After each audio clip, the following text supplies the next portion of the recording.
الحمد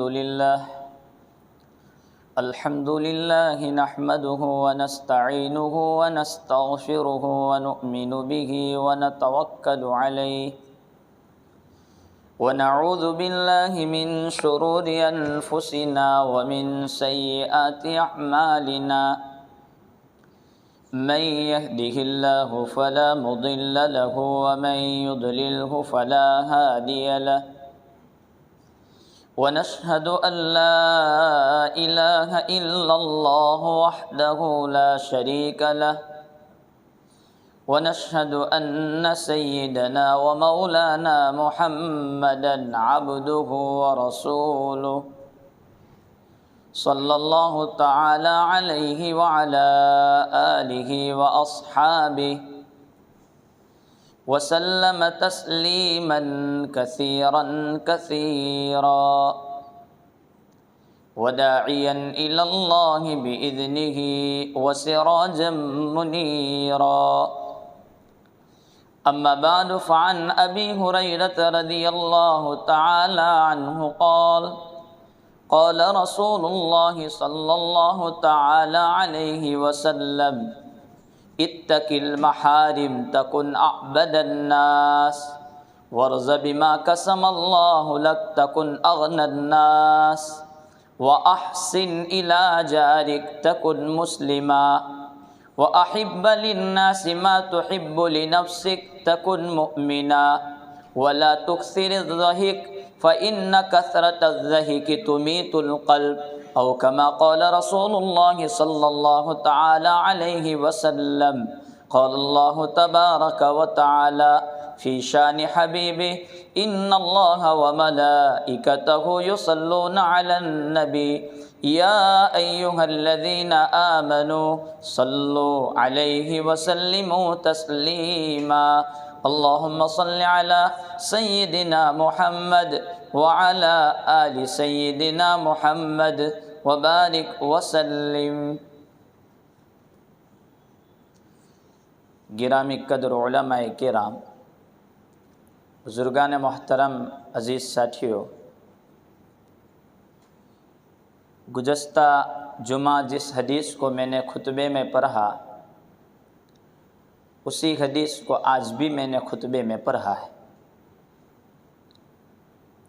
جس حدیث میں رسول اکرم صلی اللہ تعالی علیہ وسلم نے اپنی امت کو 5 وصیتیں اور 5 نصیحتیں کی ہے۔ روایت نقل کرنے والے صحابی حضرت ابو ہریرہ رضی اللہ تعالی عنہ بیان کرتے ہیں کہ ایک مرتبہ حضرت نبی پاک صلی اللہ تعالی علیہ وسلم تشریف فرماتے بیٹھے ہوئے تھے کہ آپ صلی اللہ تعالی علیہ وسلم نے ارشاد فرمایا کہ میں آپ کو 5 باتیں بتلاتا ہوں، کون ایسا ہے جو مجھ سے ان 5 باتوں کو لے لیں، یعنی یاد کریں، اس پر عمل کریں اور دوسروں تک پہنچائیں اور ان کو عمل کروائیں۔ حضرت ابو ہریرہ رضی اللہ تعالی عنہ فرماتے ہیں کہ میں نے کہا انا یا رسول اللہ، میں اس کام کے لیے تیار ہوں اللہ کے رسول صلی اللہ تعالی علیہ وسلم، میں اس کو یاد کروں گا، عمل کرنے کی کوشش کروں گا اور دوسروں تک پہنچاؤں گا۔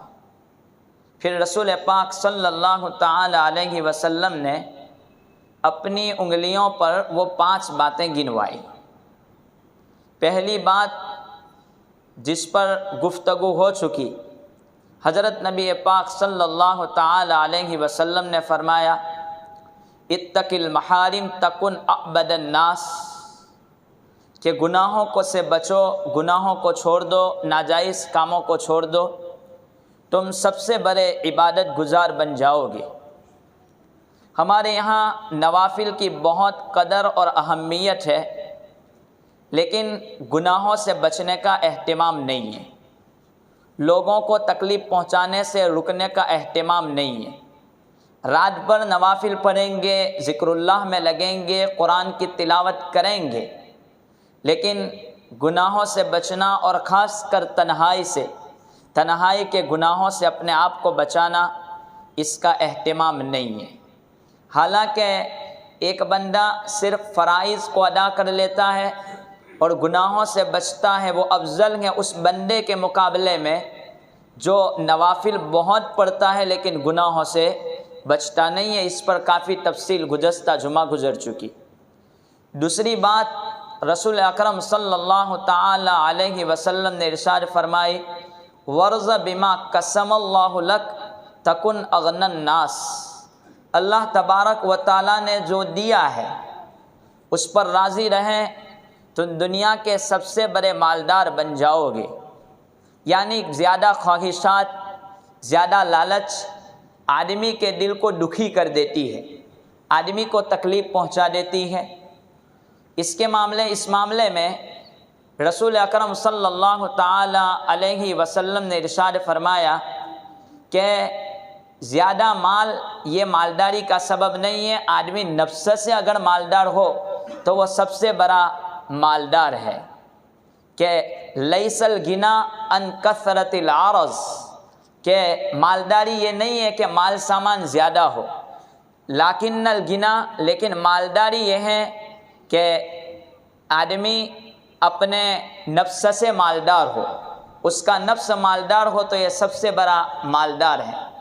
اس کے لیے دو چیزوں کی ضرورت، اللہ تبارک و تعالیٰ نے جو عطا کیا ہے اس پر راضی رہیں، اور دوسرے نمبر پر یہ ہے کہ اگر کوئی چیز ہماری طبیعت کے خلاف ہو جاویں تو اس پر راضی رہیں، ہائے واویلا اور شکایت نہ کریں۔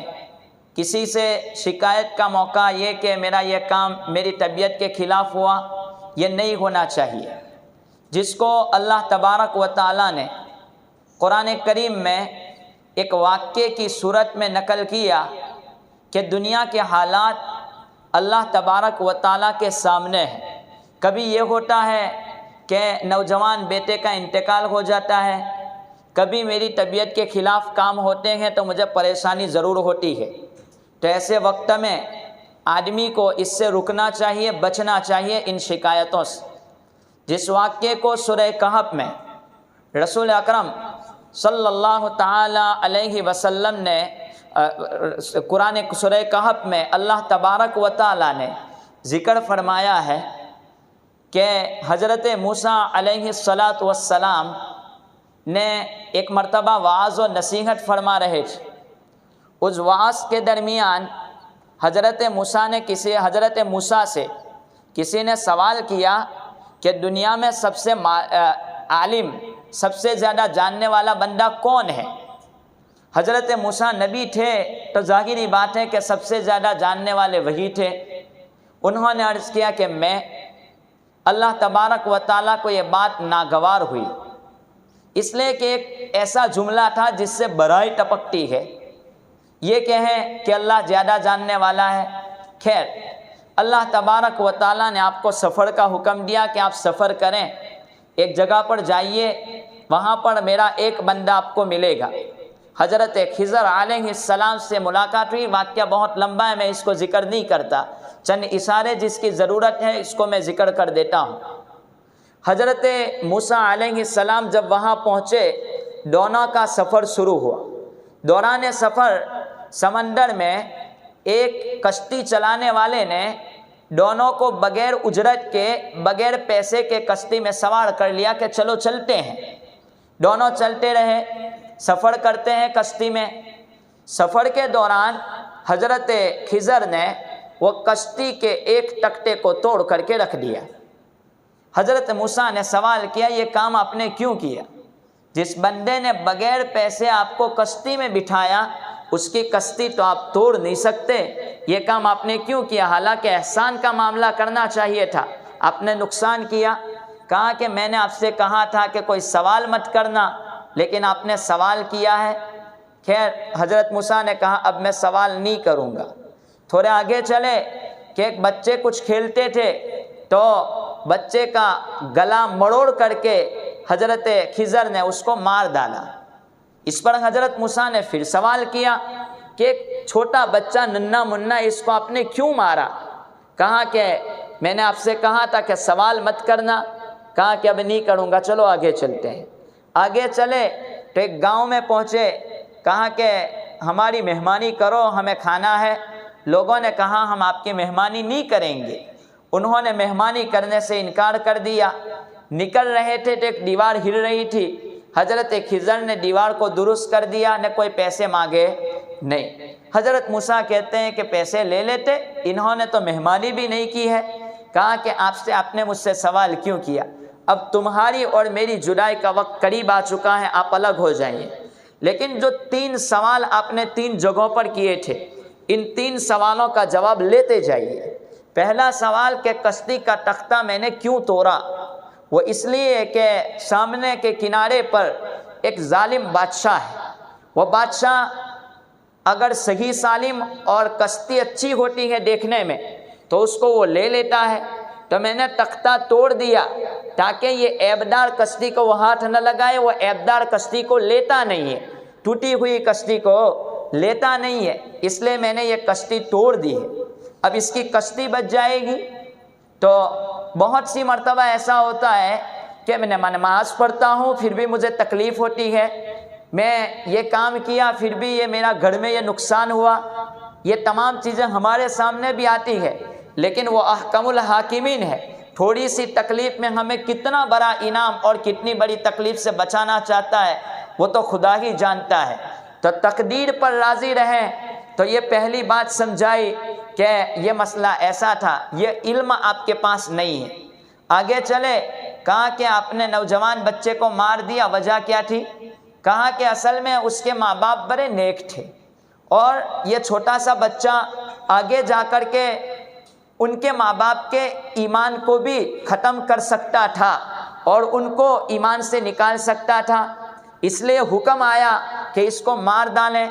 بہت سی مرتبہ ہم دیکھتے ہیں کہ کوئی ایسا آدمی نوجوانی کے عالم میں چلا جاتا ہے، بچپن میں بچہ چلا جاتا ہے، زبانوں پر شکایتیں ہوتی ہیں کہ کچھ ہوا نہیں، نہ چلا گئے. یہ تمام چیزیں خدا کی کیا مصلحت ہے وہ تو خدا ہی جانتا ہے. آگے چلے تو یہ سوال کیا کہ دیوار کو کیوں درست کر دیا؟ کہا کہ اس دیوار کے نیچے یتیموں کا خزانہ تھا، وہ یتیم بچے تھے. اب دیوار گر جاتی تو لوگ اس خزانے کو لوٹ لیتے یہ گاؤں والے. تو انتظام یہ ہوا کہ دیوار کو درست کر دیا جائے تاکہ بچے بڑے ہو کر کے وہ خزانہ نکال لیں. اس لیے یہ انتظام رب العالمین کی طرف سے کروایا گیا. حالانکہ ہونا یہ چاہیے تھا کہ یہ گاؤں والوں کا کوئی کام نہیں ہونے دینا چاہیے تھا، لیکن پھر بھی ہوا. تو بہت ساری مرتبہ نیک لوگوں پر حالات آتے ہیں، نہ برے لوگوں پر انعاموں کی بارش برستی ہے. تو اس واقعے نے تقدیر کو سمجھنا آسان کر دیا. خدا سے جو شکایتیں ہوتی ہیں ان شکایتوں کو سمجھنا آسان کر دیا. تو رسول اکرم صلی اللہ تعالی علیہ وسلم نے دوسری بات بیان فرمائی، ورض بما قسم اللہ لک تکن اغنی الناس، کہ رب العالمین نے جس حالت میں رکھا اس پر راضی رہیں، تم سب سے زیادہ مالدار بن جاؤ گے، پھر کوئی شکایت تمہاری زبان پر نہیں آنے والی ہے. تیسری بات رسول اکرم صلی اللہ تعالی علیہ وسلم نے ارشاد فرمائی، وَأَحْسِنْ إِلَىٰ جَارِكَ، کہ اپنے پڑوسی کے ساتھ اچھا معاملہ کرو، تکن مسلمہ، تم مسلمان بن جاؤ گے. رسول اکرم صلی اللہ تعالی علیہ وسلم نے ایک حدیث میں ارشاد فرمایا، واللہ لا یؤمن، خدا کی قسم وہ مومن نہیں ہے، واللہ لا یؤمن، خدا کی قسم وہ مومن نہیں ہے، واللہ لا یؤمن، خدا کی قسم وہ مومن نہیں ہے کہ جو اپنے پڑوسی کو تکلیف دیتا ہے، جس سے اس کا پڑوسی ناراض ہو، وہ بندہ مومن نہیں ہو سکتا. چاہے رات بھر نمازیں پڑھے نہ قرآن کی تلاوت کرتا رہے، وہ کامل ایمان والا نہیں ہو سکتا. یہ رسول اکرم صلی اللہ علیہ وسلم نے فرمایا. پڑوسی 3 قسم کے ہیں. ایک پڑوسی تو جس کا دروازہ بالکل پڑوس میں ہے، قریب میں ہے، جس کو قرآن کریم نے ذکر کیا، والجار ذی القربہ، کہ جس کا پڑوسی بالکل دروازہ لگتا ہے ایک ہی دیوار کے ساتھ، والجار ذی القربہ. دوسرا پڑوسی ذکر کیا والجار الجنب، کہ وہ پڑوسی جو کچھ فاصلے پر ہے، یعنی محلے وغیرہ کے پڑوسی